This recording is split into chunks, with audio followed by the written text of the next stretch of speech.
Start गरौँ है त। सो लास्ट क्लासमा हामीले डेप्रिसिएसन को मेथडहरू हामी हेऱ्यौँ। अनि आज क्लासमा हामी हेर्छौँ methods of valuation. Methods of valuation.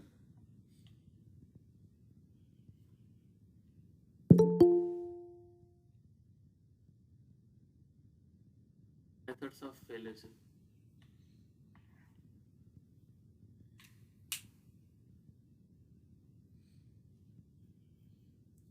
Net नराउनु भएको कि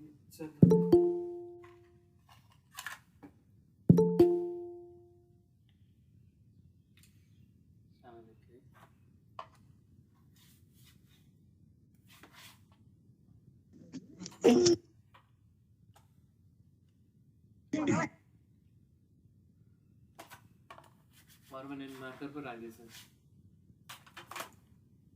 टेम्पररी मार्करको ल टपिक फिक्स भयो आजलाई permanent marker. Methods of valuation है। Methods of valuation.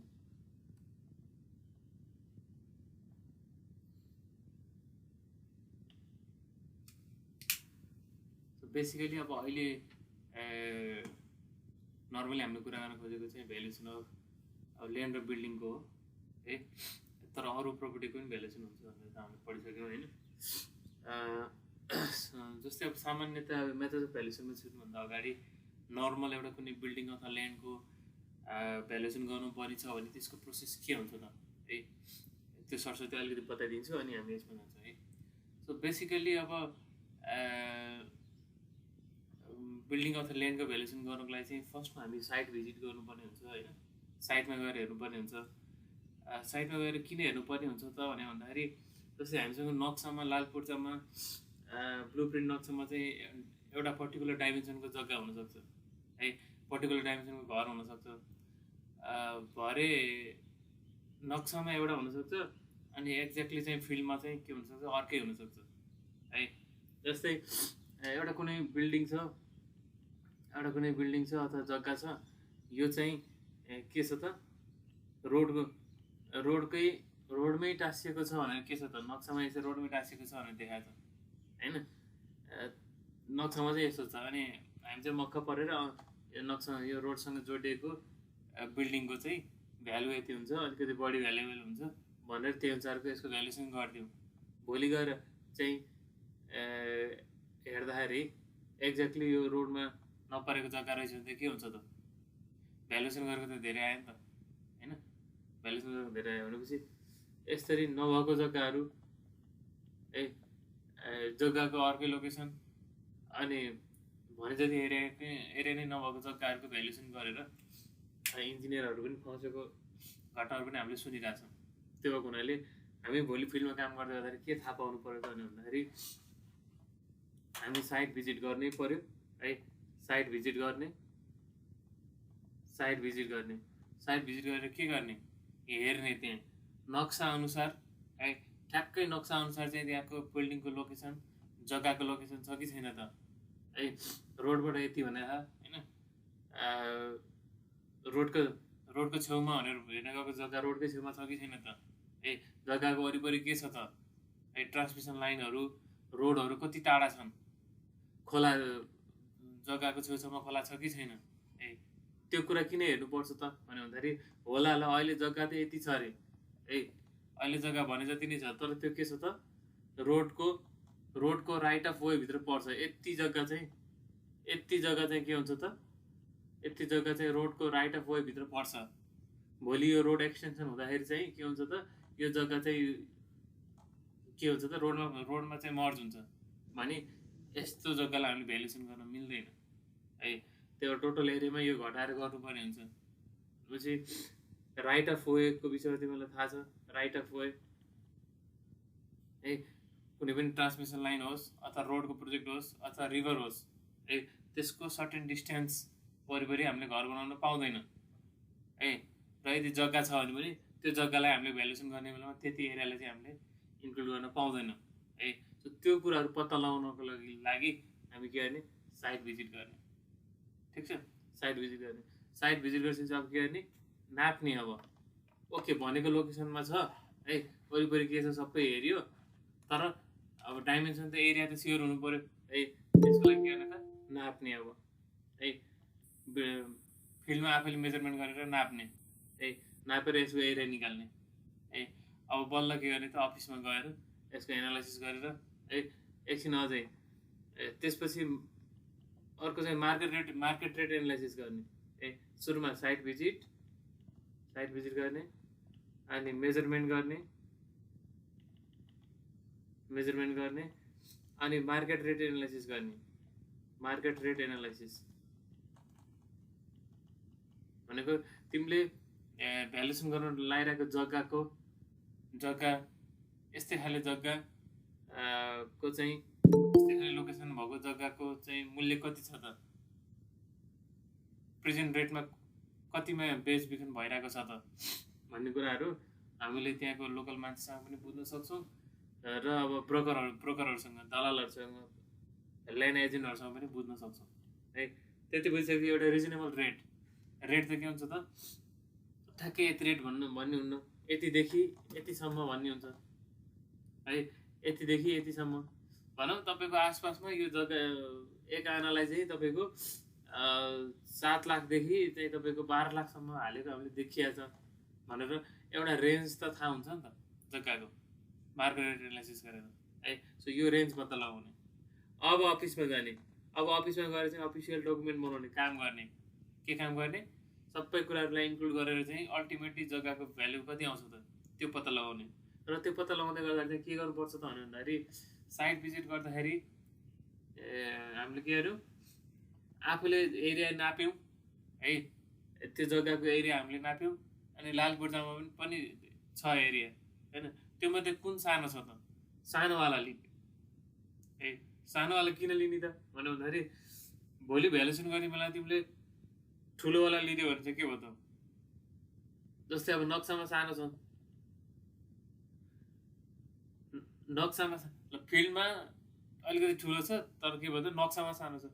भोलि देखाउने त नक्सा हो होइन, भोलि नक्सा प्रुफ त नक्सा हो भनेपछि नक्सा देखाउने बेलामा चाहिँ के हुन्छ त भन्दाखेरि तिम्रो कम छ त्यहाँ भने चाहिँ तिमीले बडीको भ्यालुएसन किन गर्यो भन्ने किसिमको चाहिँ इस्युहरू आउन सक्छ होइन।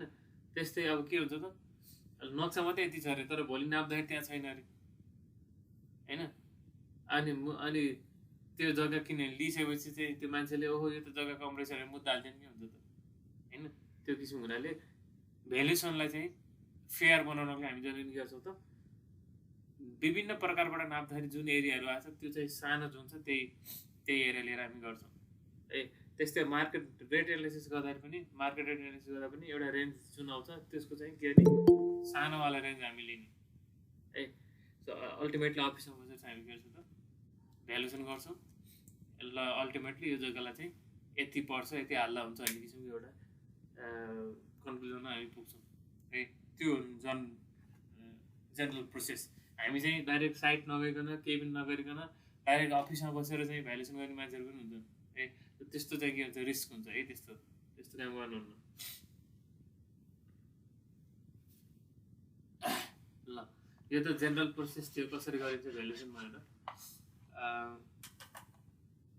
अब मेथड्स अफ भ्यालुएसनमा केही मेथडहरू छ, आज एउटा मेथड पढौँ है।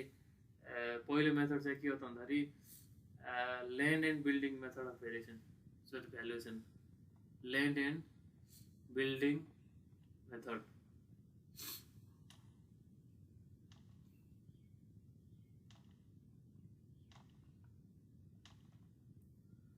Land and building method of valuation भनेर पहिलो मेथड हामी पढौँ है। अब बिल्डिङहरू त धेरै पर्पजको लागि बनाइएको हुन्छ होइन। जस्तै कमर्सियल बिल्डिङहरू हुन्छन्, कमर्सियल बिल्डिङ हामीले कम्प्लेक्सहरू देखिरहेछौँ है, कमर्सियल बिल्डिङहरू हुन सक्छन् होइन। त्यसपछि तिमीहरूको रेसिडेन्सियल बिल्डिङ हुन सक्छन्, रेसिडेन्सियल बिल्डिङहरू हुन सक्छन् होइन। त्यसपछि जस्तै पब्लिक बिल्डिङहरू हुनसक्छ, स्कुलहरू, हेल्थ पोस्टहरू, होइन, पब्लिक बिल्डिङ्सहरू। सो बिल्डिङ पनि धेरै प्रकारको हुन्छ।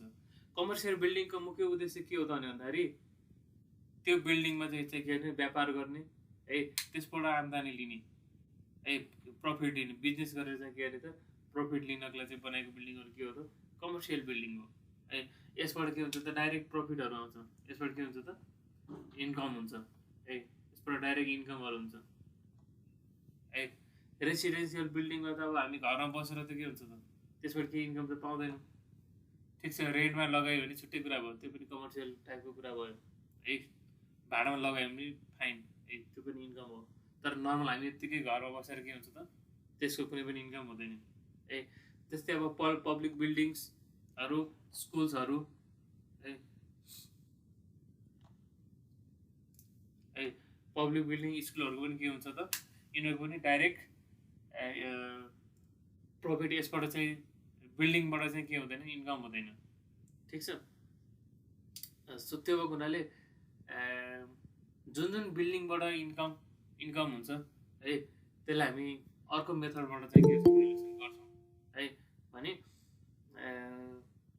अर्को मेथडबाट चाहिँ रेन्टल मेथड अफ भ्यालुएसन भनिन्छ, जसबाट चाहिँ के गर्छ त हामीले कुनै पनि पर्टिकुलर हामीसँग भएको बिल्डिङबाट चाहिँ हामीले केही आम्दानीहरू कन्स्ट्यान्ट रूपमा होइन केही आम्दानीहरू गरिराख्न सक्छौँ भने त्यस्तो खाले बिल्डिङलाई चाहिँ हामी रेन्टल मेथड अफ भ्यालुएसनबाट भ्यालुएट गर्छौँ होइन। भने त्यस्तो इन्कम सोर्स नभएको है खाले बिल्डिङलाई चाहिँ हामी के गर्छौँ त ल्यान्ड एन्ड बिल्डिङ मेथडबाट चाहिँ के गर्छौँ त भ्यालुएसन गर्छौँ है। सो अब बिल्डिङ एक्लै आफू हुँदैन है, बिल्डिङ जहिले पनि ल्यान्डमा बसेर हुन्छ, जग्गामा, त्यही भएर जहिले पनि के हुन्छ त बिल्डिङको भ्यालुएसन चाहिँ जग्गासँग पनि जोडिएको हुन्छ। त्यही भएर यो मेथड चाहिँ के हो त land and building method of valuation है। सब यो ल्यान्ड एन्ड बिल्डिङ मेथडमा के गरिन्छ त भन्दाखेरि सिम्पली ल्यान्डलाई र के गर्छौँ त बिल्डिङलाई छुट्टा छुट्टै हेर्छौँ। हामी के गर्छौँ त ल्यान्ड एन्ड बिल्डिङ मेथड भ्यालुएसनमा ल्यान्डलाई र बिल्डिङलाई छुट्याएर हेर्छौँ है। छुट्याएर किन हेर्छौँ त भन्दाखेरि यो दुइटाको प्रपर्टीको नेचरमा अलिकति फरक छ। भनिसक्यो ल्यान्डमा कहिले पनि डेप्रिसिएसन हुँदैन है, ल्यान्डको भ्यालु घटेर जाँदैन है। तर बिल्डिङ चाहिँ के हुन्छ त बिस्तारै स्ट्रक्चरल कम्पोनेन्टहरू चाहिँ कमजोर हुँदै जाने हुनाले त्यसको के हुन्छ त डेप्रिसिएसन हुन्छ है। त्यही भएर हामी के गर्छौँ त भन्दाखेरि ल्यान्डको भ्यालु पत्ता लगाउँछौँ है, भ्यालु अफ ल्यान्ड पत्ता लगाउँछौँ है। अनि त्यसपछि बिल्डिङको चाहिँ डेप्रिसिएसन पत्ता लगाउँछौँ है, बिल्डिङको चाहिँ डेप्रिसिएसन पत्ता लगाउँछौँ। ठिक छ, बिल्डिङको डेप्रिसिएसन पत्ता लगाइसकेपछि डेप्रिसिएसन भनेको बिल्डिङको भ्यालु घट्दै आएर सर्टेन भ्यालु कति पुग्यो त है, ल्यान्डको भ्यालु कति छ त, अल्टिमेटली त्यो दुइटालाई जोडेर चाहिँ के गर्छौँ त टोटल भ्यालु अफ प्रपर्टी चाहिँ निकाल्छौँ है। Total value of building, total value of property equals to के हुनुभयो त भन्दाखेरि value of land plus depreciated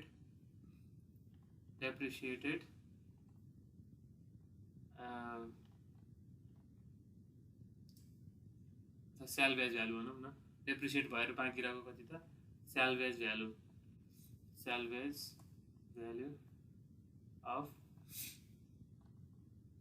value of building, यसरी सिम्पली निकाल्छौँ हामी। ठिक छ, त्यसपछि अब सुरुमा भ्यालु अफ ल्यान्ड कसरी निकाल्ने त है। अब भ्यालु अफ ल्यान्ड केमा डिपेन्ड हुन्छ त हामीसँग भएको जग्गा चाहिँ के जग्गाको भ्यालु चाहिँ केमा डिपेन्ड हुन्छ त भन्ने कुराहरू हेरौँ।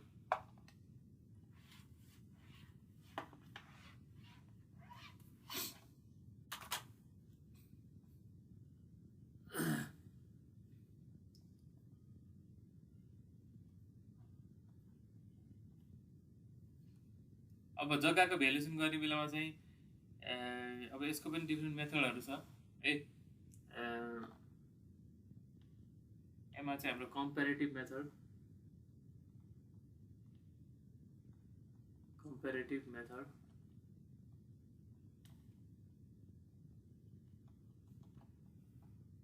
बी मा चाहिँ बिल्डिङ मेथड,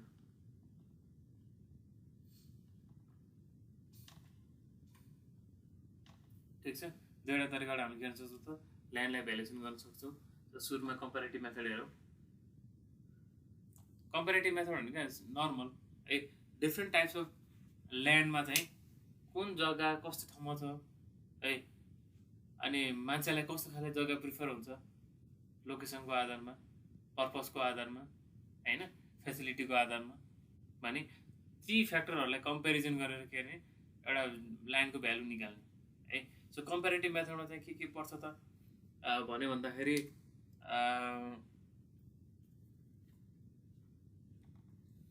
जस्तै सिचुएसन अर लोकेसन,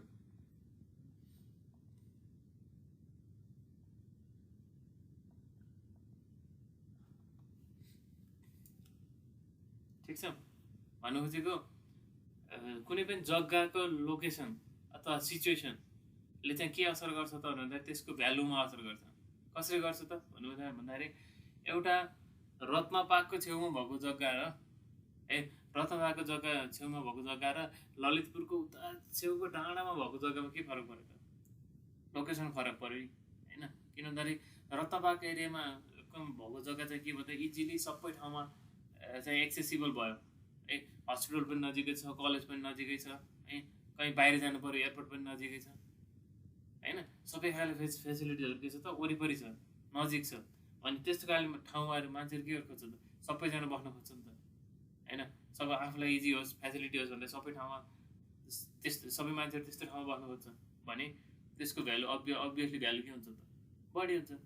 पछि त्यस्तो ठाउँको जग्गालाई हामीले के गर्नु पऱ्यो त हायर चाहिँ भ्यालु दिनु पऱ्यो।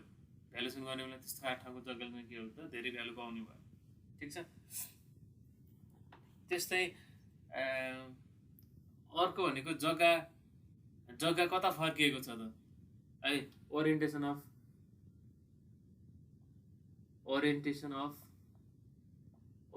अफ ल्यान्ड, जग्गा कतापट्टि फर्किएको छ त होइन, त्यसको डिरेक्सनको आधारमा। जस्तै अब साउथ फेसिङ जग्गालाई चाहिँ एकदम राम्रो मानिन्छ है, साउथ फेसिङ जग्गालाई चाहिँ राम्रो मानिने हुनाले जुन जग्गा चाहिँ साउथ फेसिङ छ त्यसको चाहिँ के हुन्छ त भ्यालुएसन गर्ने बेला चाहिँ हामीले त्यसको भ्यालु अलिकति बढिरहेको छ है, त्यसलाई त्यही अनुसार चाहिँ गर्छौँ। त्यस्तै अब प्लटको साइज कस्तो छ त, साइज अफ प्लट है, जग्गाको के हुन्छ त भन्दाखेरि जस्तै यस्तो size of plot and shape पनि भनौँ न, shape and size of the plot है। जस्तै के हुन्छ त भन्दाखेरि नर्मली रोड यस्तो छ, जग्गाको हाम्रो अगाडि भागलाई के भन्छौँ मोहडा भने भन्छौँ होइन, फ्रन्टेज भन्छ हामीलाई, फ्रन्टेज भनेको मोहडा, जग्गाको मोहडा भनेको चाहिँ के हो त बाटोपट्टिको डाइमेन्सन कति छ त त्यसलाई हामी मोहडा भने भन्छौँ। अनि यो उतापट्टिको बाटोको पर्पेन्डिकुलर डिरेक्सनको डाइमेन्सनलाई हामी भन्छौँ त पिछाड भने भन्छौँ, डेप्थ भने भन्छौँ है। भने जग्गा चाहिँ के हो त यसरी बस्यो होइन, रोडको एलङमा धेरै डाइमेन्सन लिएर बस्यो भनेपछि त भोलि अब हामीले जग्गा यहाँ घर बनाउनु भयो त घर बनाउने बेलामा त रोडको छेउमा चाहिँ टाँसिएको जग्गाबाट त के डिस्टेन्स हामीले छोड्नुपर्ने हुन्छ राइट अफ वेको लागि भनेपछि यति छोड्यो भने त यत्रो धेरै जग्गा काम लागेन नि त होइन। भनेपछि यो जग्गाको ओभरअल भ्यालु के हुनु भयो त अलिकति कम हुने भयो कम्पेयर टु केसँग कम्पेयर गर्दाखेरि त त्यही ठाउँमा चाहिँ यदि जग्गा यस्तो खाले थियो भने चाहिँ के हुन्छ त यस्तो खाले भएको भयो, राइट अफ वेको लागि चाहिँ यति जान्थ्यो होइन, बाँकी यत्रो धेरै त के छ त बिल्डिङको लागि हामीले युज गर्न सकिन्थ्यो नि त। भनेपछि यस्तो खाले बिल्डिङको चाहिँ के यस्तो खाले ल्यान्डको चाहिँ के हुनु भयो त भ्यालु धेरै धेरै हुने भयो, ठिक छ। त्यस्तो कुरालाई असर गर्ने भयो। त्यस्तै अब सेपमा चाहिँ अब रेगुलर सेप र इरेगुलर सेप हुन्छ है। जग्गा अब हामीले त यहाँ बनाउँदाखेरि सिधा बनाएर छौँ, वास्तवमा जग्गाहरू त भाङ्गे टेढे जस्तो पनि हुन्छ है, ट्रायङ्गुलर टाइपको पनि हुनसक्छ हैन, एकदम मिलेको टक्क खालको पनि हुनसक्छ हैन। सो भनेपछि जति रेगुलर सेप छ है त्यति चाहिँ के हुन्छ त भन्दाखेरि जग्गाको भ्यालु बढी हुन्छ। किनभने मिलेर बसेको जग्गामा चाहिँ सिमेट्रिक टाइपको बिल्डिङ हामीले बनाउन सक्छौँ, त्यसको स्पेसलाई चाहिँ राम्रोसँग युटिलाइज गर्न सक्छौँ। अब यस्तो ट्रेङ्गुलर जग्गामा चाहिँ घर बनाउनु के हो त, यसरी बनायो भने के हो त यत्रो धेरै ठाउँ चाहिँ के हो त खाली रह्यो है, युटिलाइजेसन राम्रोसँग भयो है। सेफले पनि त्यसरी फरक पार्छ। त्यस्तै अहिले मैले भनेको फ्रन्टेज एन्ड डेप्थ जग्गाको मोडा र पिछाडले पनि फरक पार्छ है। त्यसपछि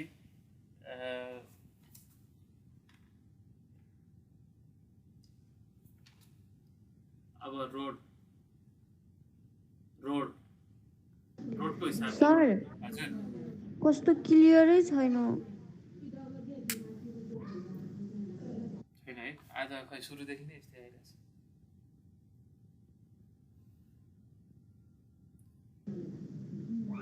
कम्पेरेटिभ मेथड हो यो भने होइन, सिचुएसन र location, orientation of land, size of plot, frontage and depth. अनि रोड भनेर यहाँ लेखिरहेको छु है।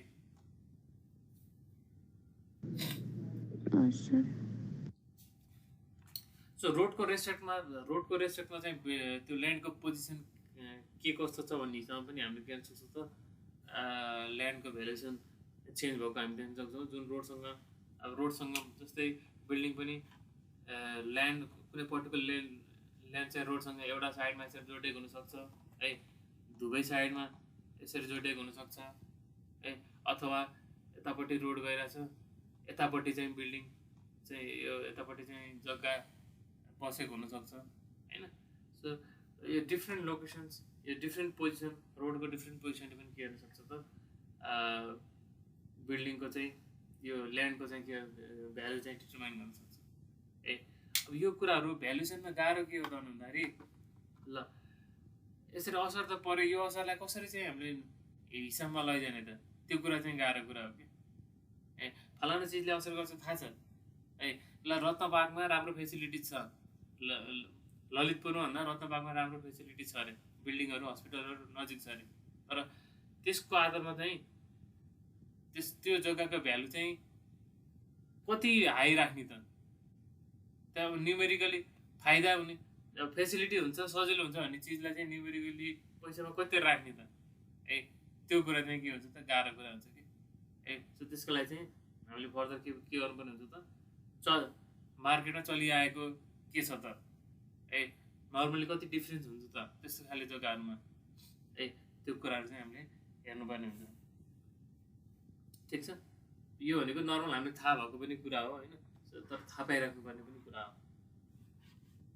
भोलि हामीले जग्गा किन्छौँ अथवा कतै किनबेच भएको देख्छौँ भने पनि अब त्यसको प्राइस फिक्स गर्ने बेलामा चाहिँ मेरो जग्गालाई कति पर्छ त भन्ने हिसाबमा पनि यो कुराहरू उनीहरूले कुरा डिस्कस गरिरहेको हामी देख्छौँ। यो रोडसँग टाँसिएको जग्गा छ यस्तो छ है भन्छ कसैले ओहो यो त ट्रान्समिसन लाइनको तलपट्टि जग्गा रहेछ, म त पैसा हाल्न सक्दिनँ भन्ला के भन्ला होइन। सो त्यो कुराहरूले असर गर्छ भन्ने कुरा थाहा पाउनु भयो ए। सो त्यो भनेको कम्पेरिजन, हामीले डिफ्रेन्ट सिचुएसनलाई चाहिँ के गर्ने भयो त कम्पेरिजन गरेर चाहिँ ल्यान्डलाई भ्यालुड गर्ने भयो। अर्को मेथड चाहिँ के हुनसक्छ भन्दाखेरि बेल्टिङ मेथड भन्ने छ।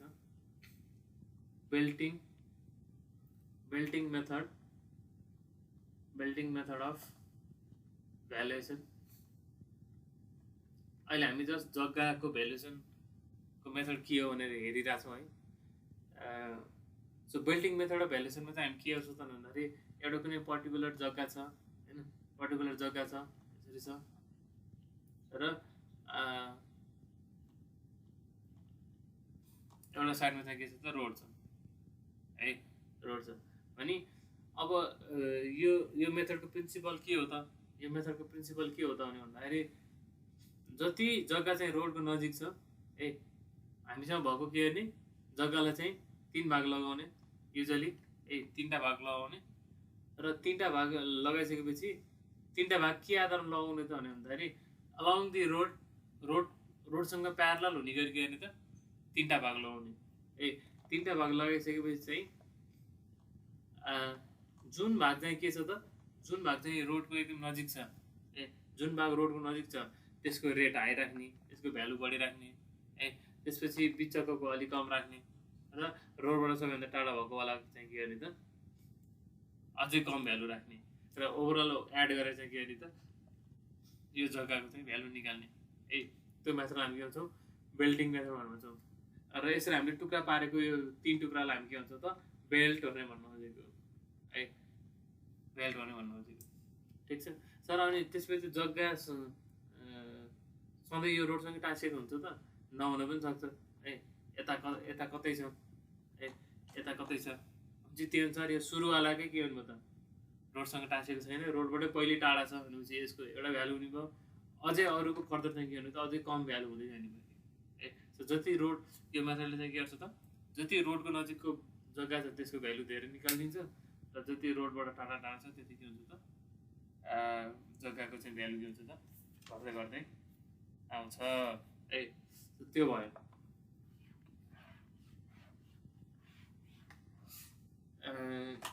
त्यसपछि अब भ्यालुएसन अफ बिल्डिङ जग्गाको त हामी त्यसरी भ्यालुएसन गर्दो रहेछौँ बिल्डिङको चाहिँ कसरी भ्यालुएसन गर्छौँ त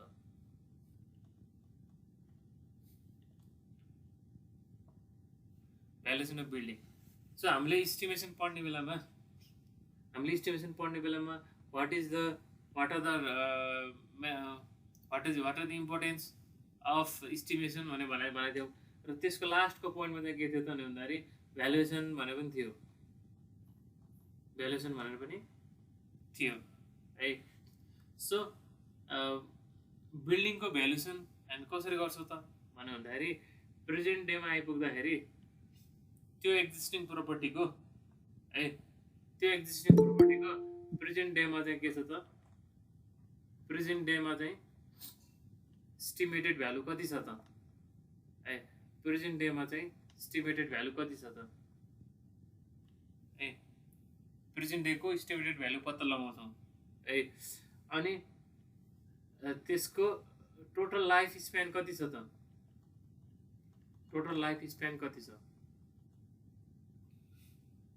र त्यो मध्ये कति टाइम युज भइसक्यो त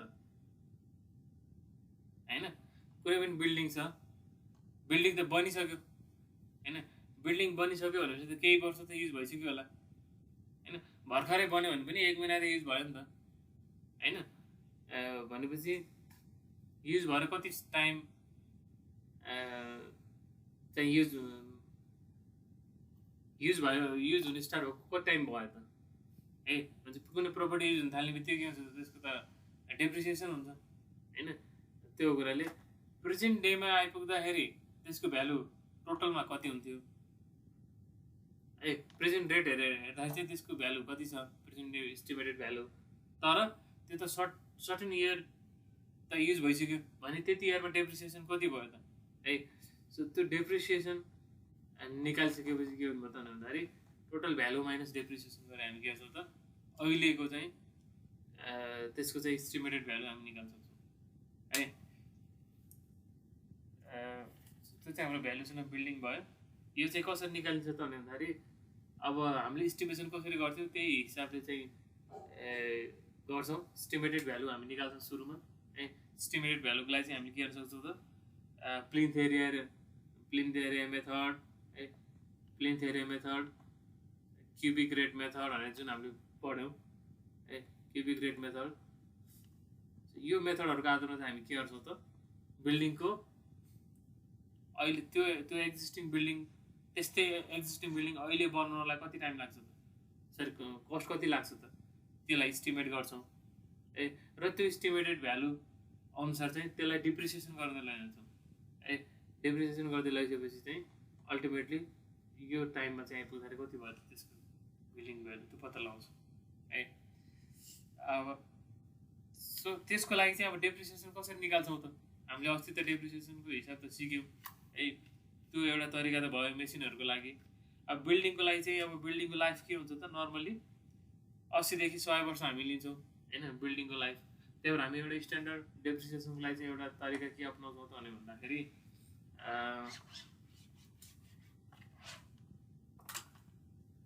जस्तै यो चाहिँ थाहा पाइराख्ने है, age in years, rate of depreciation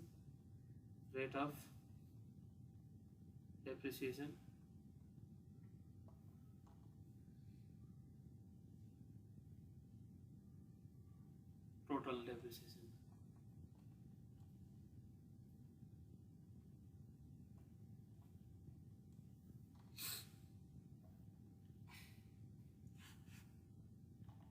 Zero to 5 years.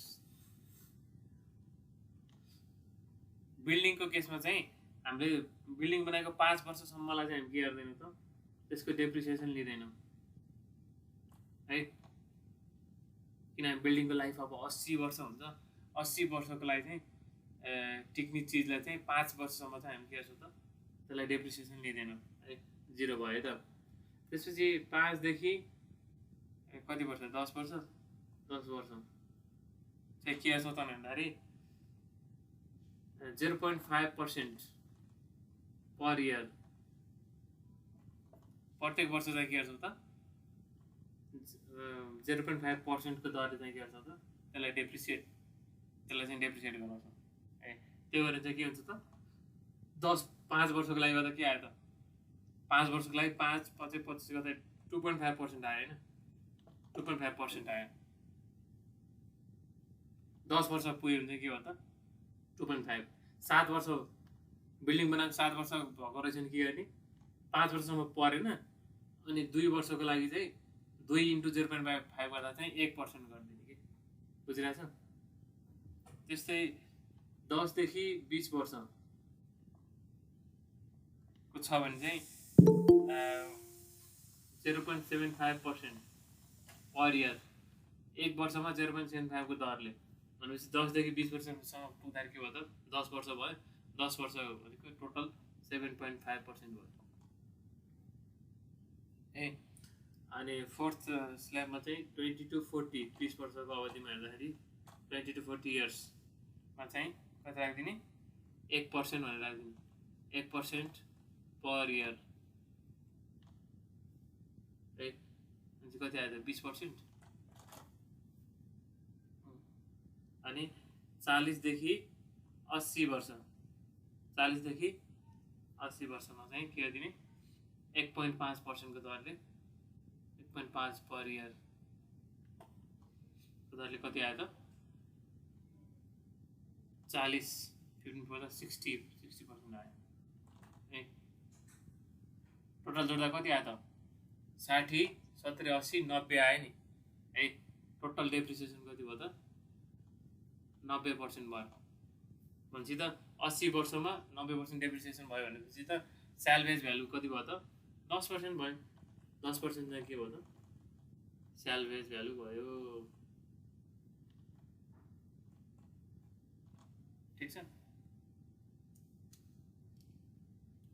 So यसरी चाहिँ हामी के गर्नुपर्ने हुन्छ त, त्यसको मतलब के गर्ने त सिम्पल छ है। यो तिमीले सोधिरहेको खालको क्वेसन रहेछ होइन, तर केही गाह्रो छैन। डेप्रिसिएसन जस्तै तिमीहरूले 22 वर्ष युज भइसकेको बिल्डिङ तिमीले किन्दैछौ है, त्यसको डेप्रिसिएसन निकाल्नको लागि त्यो बिल्डिङ अहिलेको समयमा बनाउनलाई कति खर्च लाग्छ, त्यसको इस्टिमेसन चाहिँ कहाँबाट गर्ने, प्लिन्थ एरिया मेथड अथवा क्युबिक रेट मेथडबाट गर्ने होइन। अनि त्यसलाई चाहिँ अब के गर्ने, डेप्रिसिएसन गर्ने के। जस्तै 22 वर्ष पुरानो बिल्डिङ तिमीले किन्यो भने चाहिँ के हुनु पर्दैन भन्दाखेरि सुरुको 5 वर्षलाई लागेन, 10 वर्षसम्मको लागि 2.5 लाग्यो, 20 वर्षसम्मको लागि 7.5 लाग्यो, अनि 20 देखि 40 को लागि 2 वर्ष भयो होइन। 22 भनेको त यो रेन्जको 2 वर्ष थपिनु भयो नि होइन। भनेपछि के गर्नु पर्यो तिमीहरूले, यो पर्सेन्ट प्लस 2 × यो पर्सेन्ट 7, 8, 9, 10, 11, 12% डेप्रिसिएसन गर्नु पर्यो कि, त्यति हो। जस्तै 45 वर्ष पुरानो बिल्डिङ तिमीले किन्यौ है, 45 वर्ष पुरानो बिल्डिङ किन्यो भने चाहिँ तिमीले कति पर्सेन्ट डेप्रिसिएसन गर्नु पर्यो त भन्दाखेरि यो प्लस 45 भनेपछि 5 × 1.5 है, त्यो हिसाबले गर्नु पर्यो कि, ठिक छ, बुझिरहेको छ है। So building and land and building method of valuation भने चाहिँ यस्तो भयो है। सो ल्यान्डको एउटा हिसाबले भ्यालुएसन गर्ने र बिल्डिङको चाहिँ के गर्ने त डेप्रिसिएसन निकाल्ने र दुईटालाई घटिसक्यो डेप्रिसिएटेड भएको बिल्डिङको value plus value of land चाहिँ जोडेर के गर्ने त टोटल भ्यालु अफ प्रपर्टी निकाल्ने है। ल एउटा छोटो यसको क्वेसन लामो भए पनि हिसाब चाहिँ त्यस्तो लामो हुँदैन है। यसको एउटा सानो हिसाब गरौँ।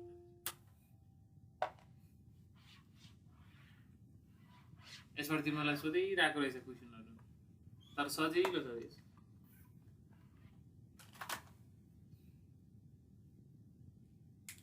जस्तै के भन्यो a person purchased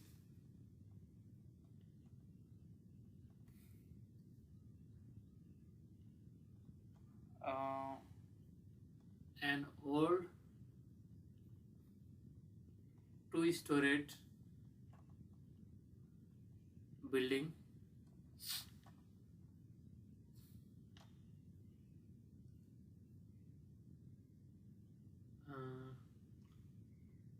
on a land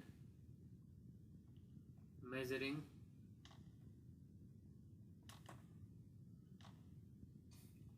170 meters square and having plinth area 110 meters square for an amount of 1,10,000।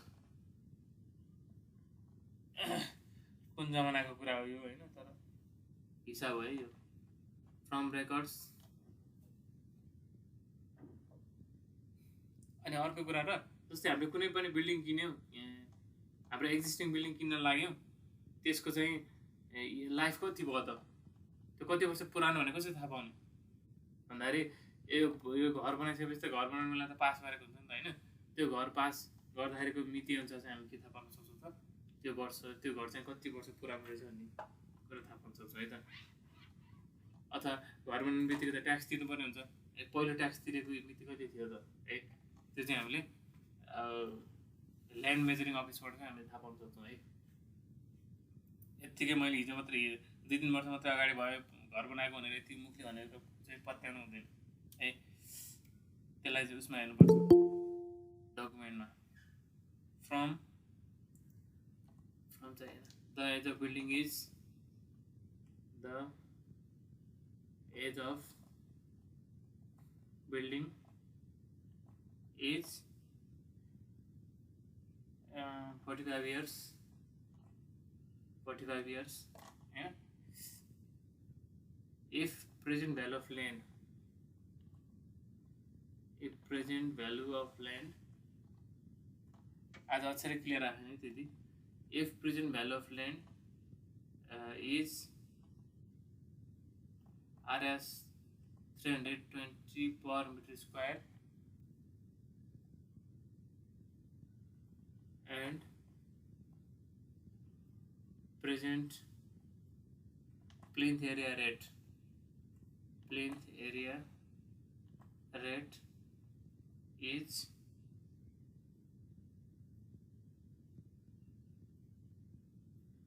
Rs 900 per meter square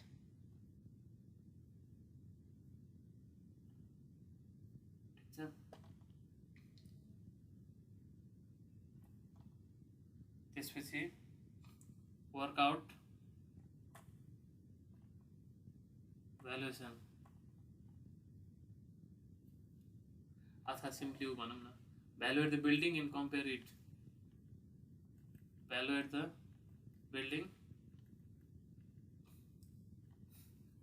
and compare it.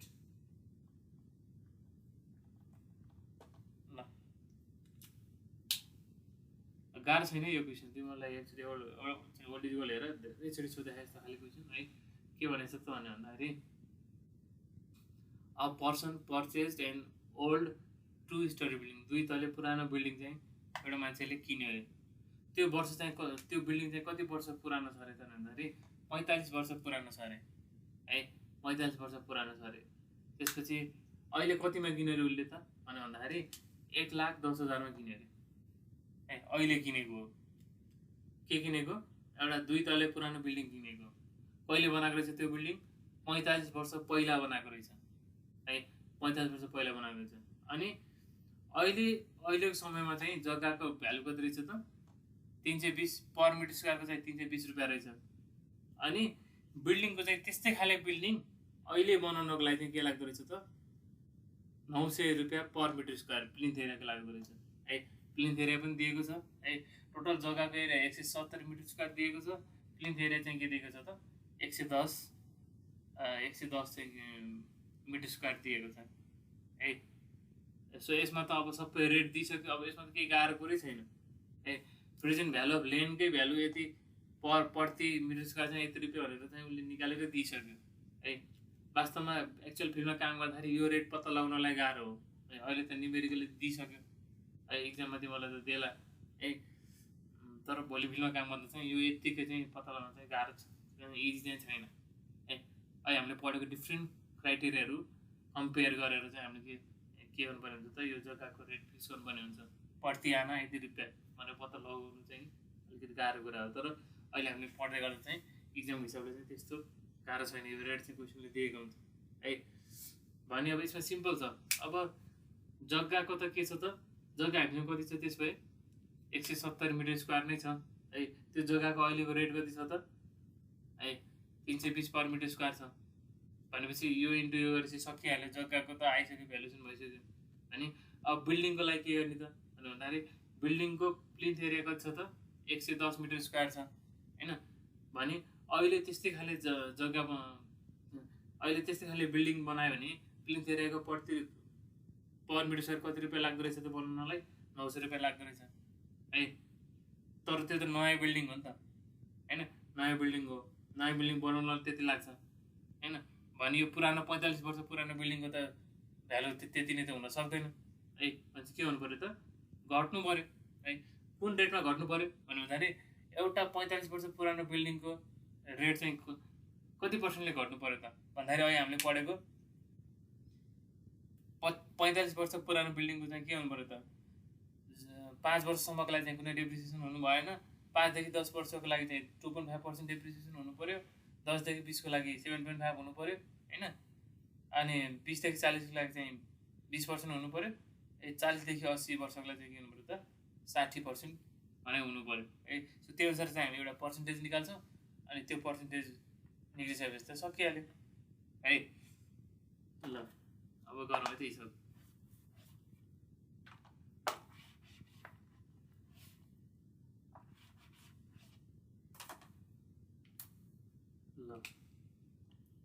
solution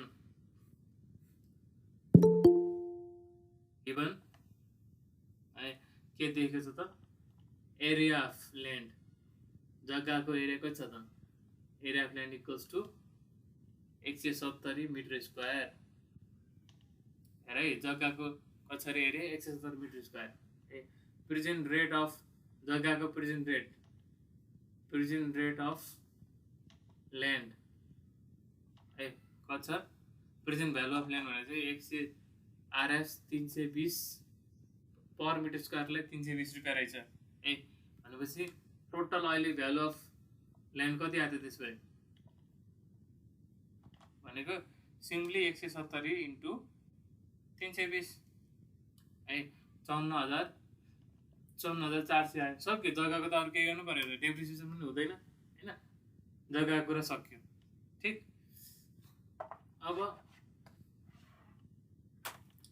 बिल्डिङको लागि चाहिँ के गर्ने त बिल्डिङको प्लिन्थ एरिया कति छ त plinth area equals to 110 metre square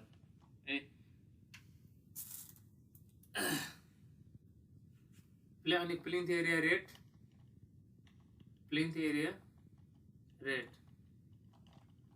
कति छ त 900 रुपियाँ पर मिटर स्क्वायर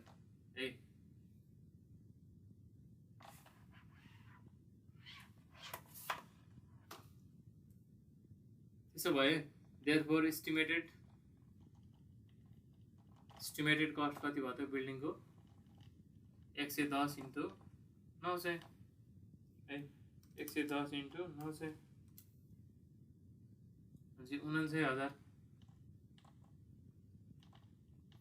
यो 49,000 त के हो त भन्दाखेरि त्यो बिल्डिङ अहिले भर्खर नयाँ छ भने त्यसलाई चाहिँ 49,000 पर्ने हो नि त है। जग्गाको त 54,400 नै भइहाल्यो होइन। अहिले त्यो बिल्डिङ जुन तिमीले किन्यौ त्यो बिल्डिङ त्यस्तै बिल्डिङ त्यही साइजको अहिले भर्खर बनायो भने यति खर्च लाग्छ। त्यसको मतलब त्यसको भ्यालु अहिलेको लागि के हो त 49,000 हो है। तर त्यो त भर्खर बनेको बिल्डिङ त होइन, त्यो 45 वर्ष पुरानो हो होइन। भनेपछि एज अफ बिल्डिङ कति छ त? एज अफ बिल्डिङ 45 इयर्स छ भनेपछि त 45 वर्षमा त डेप्रिसिएसन हुनु पर्यो नि होइन। 45 वर्षमा के हुनु पर्यो त? डेप्रिसिएसन हुनु पर्यो। भनेपछि अब डेप्रिसिएसन कसरी निकाल्ने त? अहिले हामीले पढेको जस्तो 0 देखि 5 वर्षको लागि डेप्रिसिएसन कति? डेप्रिसिएसन 0 देखि 5 वर्ष भनेको 5 वर्षको अवधि। 0 देखि 5 वर्ष भनेको 0% को दरले 5 वर्षको 0% भनेपछि 0 भयो है।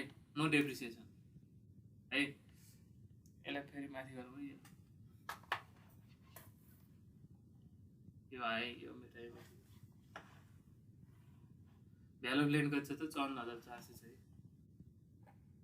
भ्यालु अफ ल्यान्ड कति छ त? Value of land 54,400। ल यो पनि सक्यो ल है। एज 0 देखि 5, 5 देखि 10, 10 देखि 20, 20 देखि 40, 40 देखि 80 छ। अब हाम्रो त 80 मा 45 वर्ष पुगेछ हैन। यसो गर्दिन है। डेप्रिसिएसन पर इयर प्रत्येक वर्ष कति दरले डेप्रिसिएट हुने भन्दाखेरि 0 देखि 5 वर्षको लागि चाहिँ 0% है। 5 देखि 10 वर्षको लागि 10 वर्षको लागि 0.5% बढ्दै जान्छ बिस्तारै। 10 देखि 20 वर्षको लागि 0.75% पर इयर प्रत्येक वर्ष। 20 देखि 40 को लागि चाहिँ कति हो? 1%। अनि 40 देखि माथिको लागि चाहिँ कति हो त? 1.5% थियो भने अब टोटल निकाल।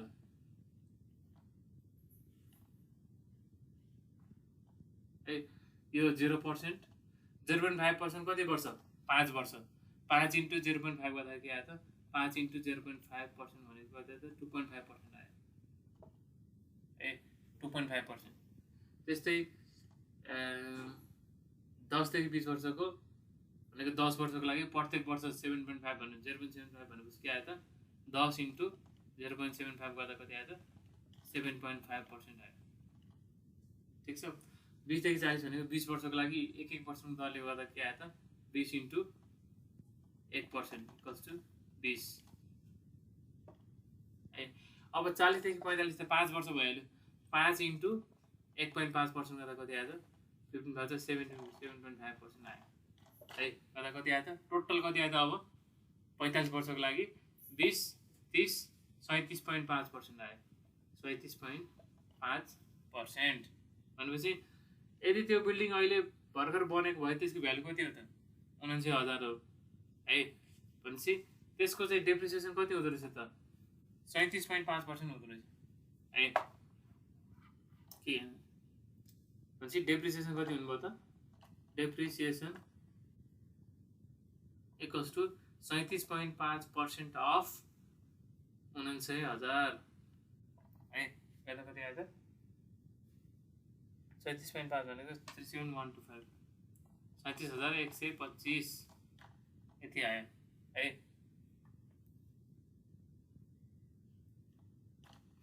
त्यसपछि अब डेप्रिसिएटेड कस्ट कति आयो त? डेप्रिसिएटेड भ्यालु अथवा बुक भ्यालु कति आयो त भन्दाखेरि 79,000 माइनस 37,125 गर्नु पर्यो है। कता कति आयो त 61,875 61,875 भन्नको मतलब के हो त भन्दाखेरि यदि त्यो बिल्डिङ भर्खरै बनेको भए चाहिँ त्यसलाई 49,000 पर्थ्यो तर त्यो त 45 वर्ष पहिला बनेको हुनाले 45 वर्ष पहिला बनेको हुनाले चाहिँ त्यसको भ्यालु चाहिँ घट्दै घट्दै घट्दै डेप्रिसिएसन हुँदै हुँदै अहिलेसम्म आइपुग्दाखेरि 61,875 भएको रहेछ 61,875 भनेपछि अब टोटल भ्यालु कति आयो त बिल्डिङको र उसको गरेर 54,400 थियो होइन ल्यान्डको 54,400 थियो देयरफोर टोटल भ्यालुएटेड एमाउन्ट इक्वल्स कति आयो त 54,400 जग्गाको अनि यो बिल्डिङको चाहिँ 61,875 गर्दा कति आयो त 1,16,275 पर्यो 1,16,275 पर्यो अनि क्वेसन के भनेछ त भन्दाखेरि एउटा मान्छेले किनिसक्यो रे कतिमा त 1,10,000 मा किन्यो रे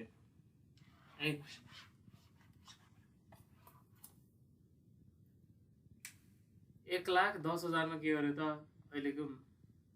अहिलेको अवस्थामा त्यो मान्छेले किन्यो रे भनेपछि त्यो जग्गाको भ्यालुएटेड एमाउन्ट त कति आयो त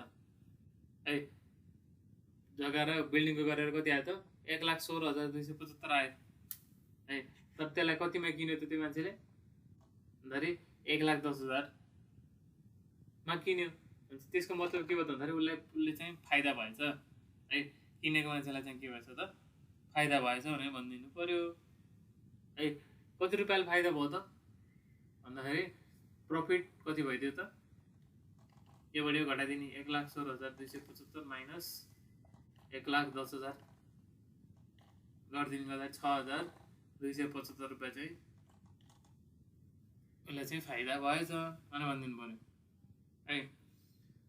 र यस्तो क्वेसनमा कहिलेकाहीँ त्यो घर त किन्यो त्यो घर त किन्यो 1,10,000 मा किन्यो र किन्ने बित्तिकै चाहिँ केही मर्मतहरू गर्नुपर्ने देखियो अन द स्पट केही मर्मतहरू गर्नुपर्ने देखियो भने मर्मत गर्नलाई चाहिँ कति खर्च लाग्यो त जस्तै मर्मत गर्नलाई चाहिँ मानव 5,000 खर्च लाग्यो अरे पुरानो बिल्डिङ भर्खर किन्ने बित्तिकै चाहिँ त्यसलाई अब बस्नको लागि चाहिँ योग्य बनाउनको लागि 5,000 खर्च लाग्यो भने चाहिँ भ्यालुएसनमा चाहिँ के हुन्छ त भन्दाखेरि त्यसको भ्यालु हामीले यहाँ घटाइदिनु पर्ने हुन्छ यहाँबाट 1,16,275 थियो होइन भने तत्काल 5,000 खर्च गर्नु पर्यो भने त 5,000 त भ्यालु त्यसो त घट्ने भयो नि त होइन भनेपछि अल्टिमेटली त्यो बिल्डिङको खास भ्यालु कति हुन्छ त 1,11,275 रुपियाँ हुन्छ र 1,11,000 मान्छेले किनेको भए चाहिँ के हो त 275 रुपियाँ अथवा 1,275 रुपियाँ चाहिँ उसलाई फाइदा भयो सो तिमीलाई के सोध्छ त नर्मली क्वेसनहरू के सोधेको देखिरहेको छ त अनि भन्दाखेरि यस्तै खाले प्लिन्थ एरिया दिएको छ प्लिन्थ एरिया रेट दिएको छ भने plinth area into plinth area rate गर्नु पर्यो क्युबिक रेट दिएको छ भने के गर्नु पर्यो त cubic volume into cubic rate गर्नु पर्यो भोल्युम इन्टु रेट गर्नु पर्यो त्यो त हामीले इस्टिमेसन गर्ने बेला पढाएको छौँ ठिक छ सो त्यो हिसाबमा चाहिँ हामीले चाहिँ यो बिल्डिङ र ल्यान्डको चाहिँ भ्यालुएसन गर्न सक्छौँ सो यस्तो खाले हिसाब गर्न सकिन्छ अब एकचोटि हेर है तिमीलाई धेरैचोटि सोधे तर केही गाह्रो छैन सिम्पल छ के भने जग्गाको भ्यालु निकाल्ने अनि बिल्डिङको अहिलेको इस्टिमेटेड एमाउन्ट निकाल्ने अनि बिल्डिङको अहिलेको इस्टिमेटेड एमाउन्टलाई चाहिँ के गरिदिने डेप्रिसिएसन गरिदिने कति वर्षको लागि क्वेसनले दिएको हुन्छ यति वर्ष भयो भने हुन्छ यति वर्ष भयो भने डाइरेक्ट दिएन भने फेरि यस्तो भन्ला फेरि एउटा बिल्डिङ चाहिँ 2002 मा बनेको रहेछ हामीले अहिले किन्यौँ भनेको त अहिलेको साल कति हो त 2021 हो 2021 बाट यो घटाइदिने 19 वर्ष यसरी त बुझ्न सक्छौ नि तिमीहरू हैन फेरि डाइरेक्ट सधैँ the age of building is 19 years भनेर दिँदैन a building which was build in 2002 AD इज सोल्ड इन 2021 भनेर चाहिँ के बुझ्नु पर्यो त आफै त्यो बुझ्नु पऱ्यो 19 वर्षको रहेछ भनेर है। बिल्डिङ 19 वर्ष पुरानो भइसकेको छैन त हामीले बुझ्छौँ नि त त्यसरी। ठिक छ, ठिक छ, हो यो हिसाबमा चाहिँ हामीले गर्नुपर्ने हुन्छ होइन। सो आजको लागि चाहिँ हामीले यति नै पढ्छौँ। तिमीहरू एकचोटि प्र्याक्टिस गर, क्वेसनहरू हेर, धेरैवटा क्वेसन सोधेको रहेछ, ट्राई गर, त्यस्तो गाह्रो छैन है। नेक्स्ट क्लास चाहिँ अब हामी नेक्स्ट अरू मेथड अफ इन्भेस्टिगेसन पढाउँला। ठिक छ, र त्यसलाई चाहिँ क्लोजिङ गरौँला। अनि त्यसपछि क्लास चाहिँ हामी लास्ट च्याप्टरमा एक्सक्युज फिक्सनमा चाहिँ इन्टर गराउँला। सो आज क्लासमा केही छ नबुझेको? सर यो न्युमेरिकल हाल्ने सर यसको पिडिएफ हजुर न्युमेरिकलको हजुर हजुर पिडिएफ न्युमेरिकलको पिडिएफ हजुर सर सोलुसन भएको। हजुर त्यही त तिमीहरूको लागि भोलि शनिबार बसेर तिमीहरूको लागि नोट बनाउनु पर्ने भएको छ। मैले यहाँ सम्झिरहेको छु र टाइम भोलि मिलाउँछु ल। हस् हुन्छ सर।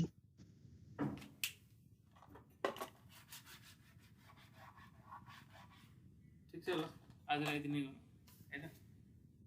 हजुर भयो।